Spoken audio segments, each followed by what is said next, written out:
Okay, let's go. Una na ako, ha? Let's go, baby. Alright, what's up mga katoto? Woohoo! As you can see, ang niride ko today is the BMW F750. I know, right, mga katoto? Hindi to kay J-Mac, ha? Yung kay J-Mac 1,250 yun, eh. Ito is like 750 and yeah, abot na abot ko siya. And dahan-dahan lang tayo dito sa banking. At si J-Mac nasa likod ko na. Pag ganyan, nape-pressure ako kay J-Mac eh, puta.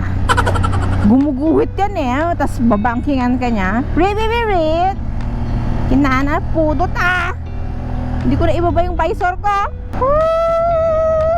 This is my review or my first impression. First ride ko dito sa BMW 750. Ang masasabi ko lang is like, woo! Ganems. Okay na, nagpudot men ah.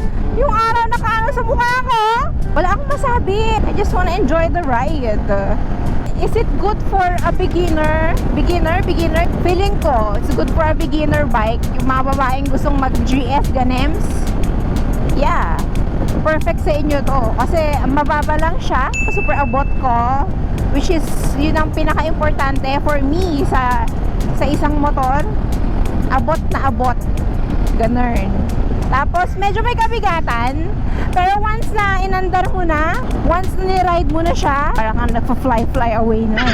Buhok lang, ganun, buhok. Fly away. And then, hindi siya nakakangawit. Adventure, super mag-e-enjoy ka. Hindi ka mapapagod, ganun. Doon na ako. Fast lane tayo. Ang dami nasasabi sa inyo na soon makakapag-ride ka ng GS kasama mo si Boss J-Mac na using GS din. Tapos sabi nila na, sinasabi nyo na ang astig yung tignan kapag ganun. It's true, kanina nung papunta kami, nung nasa kabilang side kami, ang daming mga nagko-compliment sa akin, sa amin na what you do for a living? Ganun sila. As in, ang daming nagbababa ng mga window nila, tapos titignan kami, ganun. It's so nakakagilig. Baby, Uy, diba? Unaan mo nga yun yung white na yun Sino ba yun? Kaya walang patulan yung NMAX eh. Top speed ko dito is 100 plus. Ikaw, anong top speed mo? Ikaw, nasa likod ko, ha? 150? Wala ka pala eh. Ako, 160, ganun. Sure up.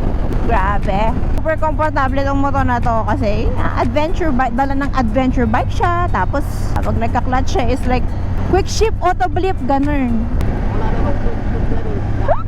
Ano quick shift?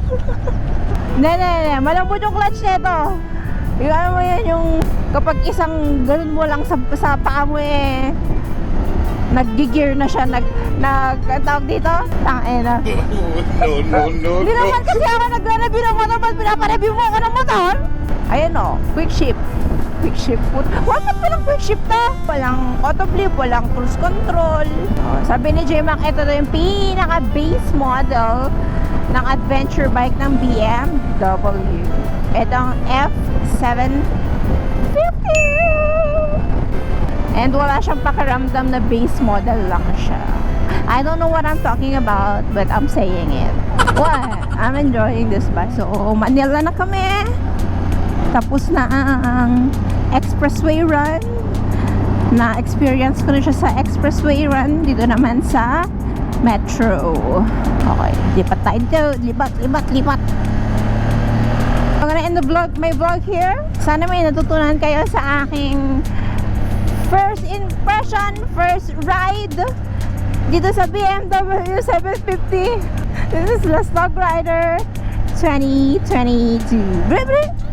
Babush, Last Dog Rider 2022. Rider 2022. Babush and brush your teeth.